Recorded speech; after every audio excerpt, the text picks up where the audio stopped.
Assalamualaikum warahmatullahi wabarakatuh. Alhamdulillahirabbil alamin. Asyhadu an la ilaha illallah wa asyhadu anna Muhammadan abduhu wa rasuluh la nabiyya ba'da yaumil qiyamah. Allahumma shalli ala Muhammad wa ala alihi haqqa qadrihi wa miqdaril azim. Rabbi shrah li sadri yassir amri wahlul 'uqdatam min lisani yafqahu qawli amma ba'du. Mahasiswa-mahasiswi mata kuliah tafsir ayat manajemen dirahmati Allah.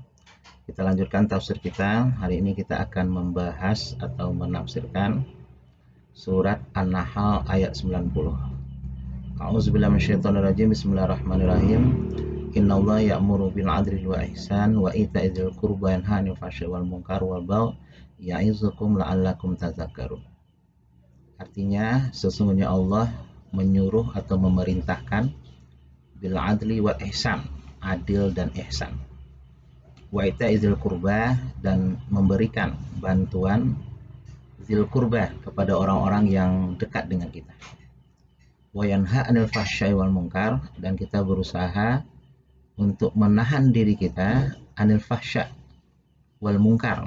Nanti kita jelaskan maksudnya. Wal bagh ya'izukum la'allakum tadzakkarun. Ini adalah peringatan untuk kita semua. Semoga kita selalu ingat akan ayat-ayat dan perintah Allah di atas.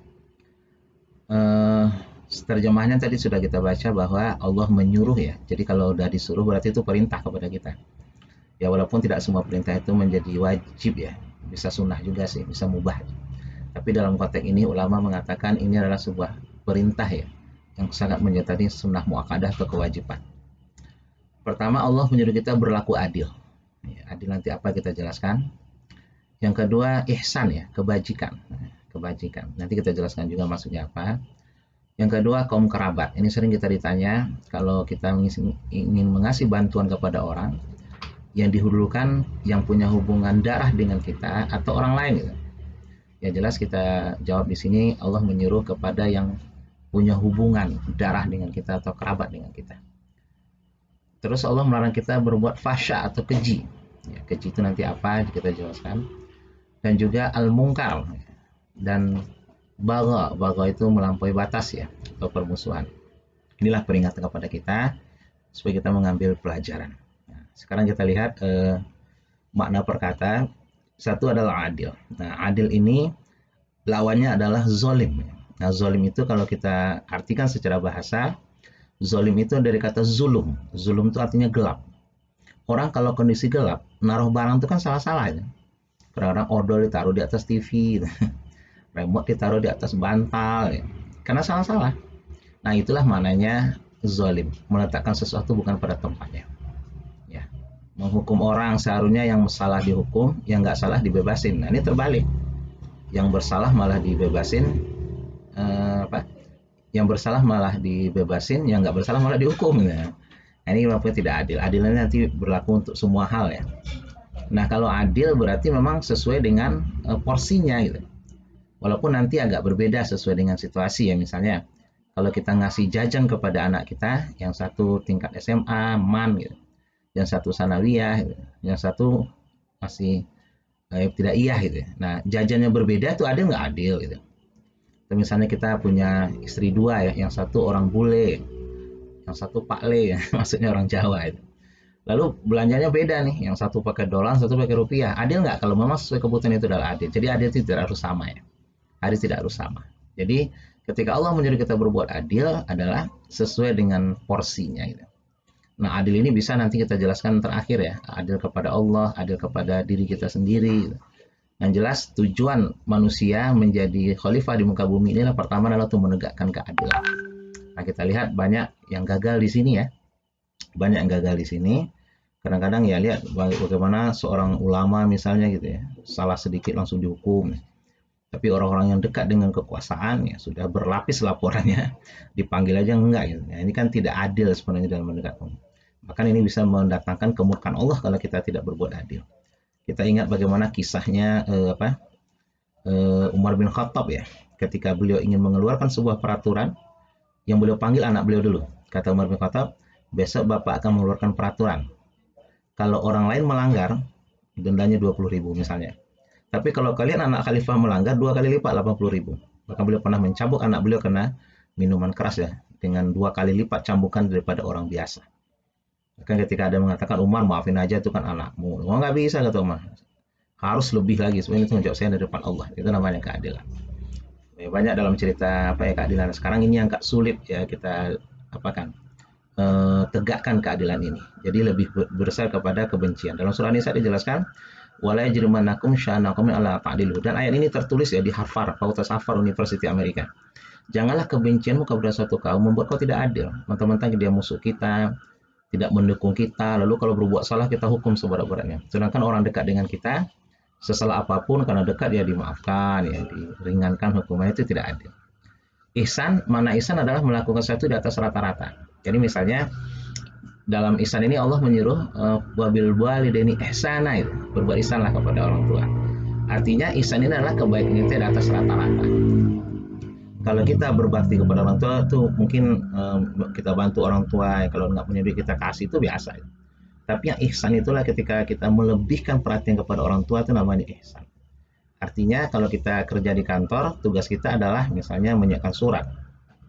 Lalu kita bantu mahasiswa, misalnya fotokopi kita bantu, ya berarti namanya ihsan. Nah, kalau orang menzolimi kita, lalu kita balas, itu biasa. Tapi kalau kita maafkan, itu namanya ihsan. Innallaha yuhibbul muhsinin gitu. Jadi misalnya kita pernah dibenci dulu ya, dizolimi dulu waktu muda itu. Ternyata waktu kita jadi pejabat, kita balas lagi menzoliminya, itu biasa. Tapi kalau ketika ada kesempatan balas dendam, malah Allah kita maafkan kesalahan orang tersebut, nah itu namanya ihsan. Jadi di atas rata-rata. Jadi misalnya kalau ada orang ngebut-ngebut di jalan, ngengong-ngengong gitu ya, kita kaget nih, tersinggung. Tiba-tiba dia jatuh gitu loh. Itu kan banyak orang nggak usah bantuin, biarin aja gitu. Tapi kita tetap bantu. Itu namanya ihsan. Jadi ihsan ini buah daripada keimanan ya. Melakukan atas rata-rata. Kalau kita membalas dendam dengan orang yang menzolimi kita, berarti itu biasa. Tapi kalau bisa kita maafkan kesalahan orang, itu namanya ihsan. Ketika kita punya banyak uang, kita bersedekah, itu biasa. Tapi ketika sulit, kehidupan sulit, corona, di PHK, tapi kita masih mau membantu orang lain, itu namanya ihsan. Nah, itu. Nah, kurba ya kerabat dekat yang kita jelaskan tadi. Sedangkan fahsya adalah melakukan sesuatu yang berbau pornografi. Jadi sholat tahanil fahsya ya, mesum, yang berbau mesum, ucapan-ucapan yang mesum, gambar-gambar pornografi, goyang-goyang pornografi, itu harus kita jauhi. Inna fahsya. Wala taqrabuz zina kana fahisyah. Fahisyah itu berbau pornografi ya, masa berdua-duaan, pacaran, itu termasuk fahsya itu. Wal bagha nanti melampaui batas ya, permusuhan ya. Jadi kalau ada undang-undang kita langgar, itu namanya bagha. Bughat kalau dalam bahasa Al-Qur'an. Nah, inilah makna perkata daripada ayat Al-Nahl ayat 90. Sekarang kita lihat berlaku adil itu sebenarnya ada 4 bagian ya. Pertama, kita adil kepada Allah. Artinya, adil kepada Allah itu adalah patuh dan taat. Itu hak Allah, kita berikan hak Allah. Kalau Allah suruh ya kita lakukan, kalau dilarang ya kita tinggalkan gitu, tanpa harus kita melawan perintah Allah. Yang kedua, adil terhadap diri sendiri. Nah, diri kita harus juga adil terhadap diri. Jangan sampai kita paksakan diri kita beribadah, padahal malam kita butuh tidur. Dulu pernah seorang Yahudi datang kepada Aisyah, hebat mana kami dari Muhammad itu. Kata yang pertama, saya tidak pernah tidur malam, ibadah dari Isya sampai subuh dalam agama dia. Kata Rasulullah, contohlah saya ini ibadur rahman. Malam saya tidur, kata Rasulullah. Lil badan nikah alih, badan berhak untuk diistirahatkan. Nah, karena badan punya hak adil kita kepada diri. Sakitnya kita berobat itu. Nanti sepertiga malam Rasulullah bangun untuk ibadah. Jadi jangan kita paksakan juga diri kita. Maka badan berhak untuk diistirahatkan, otak berhak untuk diistirahatkan, keluarga berhak untuk diberikan liburan. Jangan dipaksa terus keluarga. Ajaklah mereka sesekali jalan-jalan untuk menghibur segala macam gitu. Nah, ini adil terhadap diri sendiri. Juga menuntut ilmu juga termasuk ya, menuntut ilmu, mengembangkan karir, itu kita harus memberikan keadilan kepada diri kita sendiri. Yang ketiga, adil terhadap orang lain. Nah, ini juga adil, hak mereka kita berikan. Kalau kita zolim misalnya, zolim itu adalah kalau hak bersama kita gunakan untuk pribadi. Misalnya jalan raya kan hak bersama tuh, jangan kita tutup jalan untuk acara menikahkan anak kita, berarti kita zolim. Sebab hak mereka lewat jalan itu kan jalan umum, bukan jalan pribadi. Kalau tanah kita pribadi, mau nikah 7 hari 7 malam gak ada masalah gitu. Jangan sampai kita menghalangi hak orang lain. Misalnya masjid juga hak bersama, jangan kita kapling-kapling, saya di belakang imam. Walaupun saya telat, nggak bisa, itu zalim kepada Allah. Jadi orang lain berikan, kalau memang hak dia dapat nilai A misalnya mahasiswa ya, ya berikan A. Walaupun mungkin mahasiswa itu pernah dulu nyenggol kita naik motor gitu, atau pernah menyakiti kita, menyerang kita, tapi kalau memang haknya berikan, kalau nggak kita zalim. Jadi memberikan hak orang lain termasuk daripada perbuatan adil yang diajak oleh Islam. Nah, yang keempat, adil kepada makhluk lain. Nah, ini juga ini hewan ya. Boleh nggak kita miara hewan dikurung? Nggak apa-apa, tapi berikan haknya. Misalnya makan, minum, udara segar. Ya. Nah, Bapak juga punya apa? Punya akuarium ya, tapi ikannya mati. Sekarang Bapak miara burung ya, sangkarnya bikin yang gede kayak rumah gitu, yang gede. Sangkar kecil. Jadi dia bisa terbang dengan leluasa gitu. Nah, ini kan salah satu berikan haknya. Jangan sampai kita hewan itu kita kucing ya, kita mau hamil terus kita tendang, nggak boleh. Kita harus menghormati hewan sesama makhluk Allah di muka bumi ini. Bahkan Islam itu sangat rahmatil alamin. Makanya penyembelihan Islam itu termasuk yang paling paling bagus ya, karena tidak menyakiti. Kalau kita lihat video-video di Barat itu banyak sekali penyembelihan hewan itu nggak, kepalanya dipukul lah, kadang-kadang langsung dipotong tanpa disembelih. Itu senang zolim sekali. Jadi Islamlah agama yang paling sempurna, mengajarkannya kepada semua makhluk. Ya, jadi boleh kita melihara hewan, tapi berikan haknya gitu.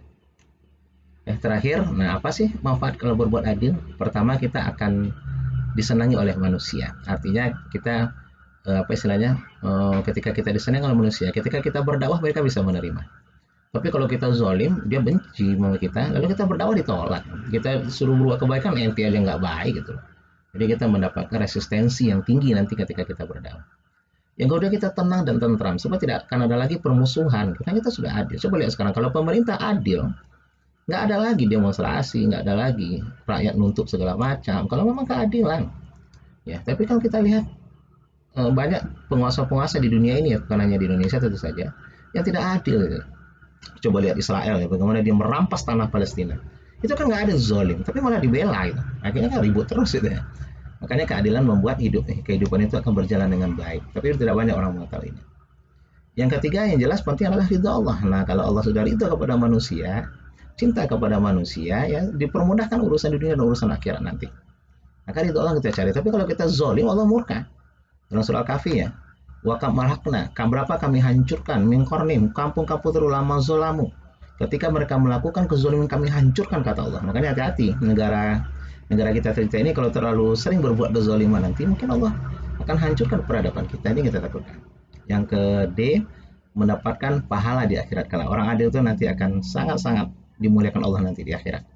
Makanya kalau kita jadi pejabat ya, selevel apapun, mau kajur kayak mau dekan, menteri, berlaku adillah kepada orang lain. Sebuah adil itu akrobuli takwa, lebih dekat kepada takwa.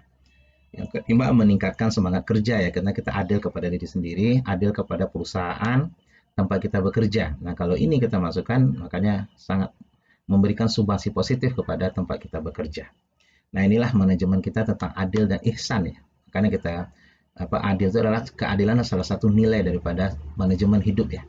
Dia adil kepada diri sendiri, adil kepada Allah, adil kepada keluarga, kepada tetangga, itu banyak akhlak diberikan oleh Islam. Kalau ini kita lakukan berarti kita sudah menegakkan salah satu nilai keadilan dalam Islam. Semoga bermanfaat. Subhanakallahumma wa bihamdika asyhadu an la ilaha illa anta astaghfiruka wa atubu ilaik. Assalamualaikum warahmatullahi wabarakatuh.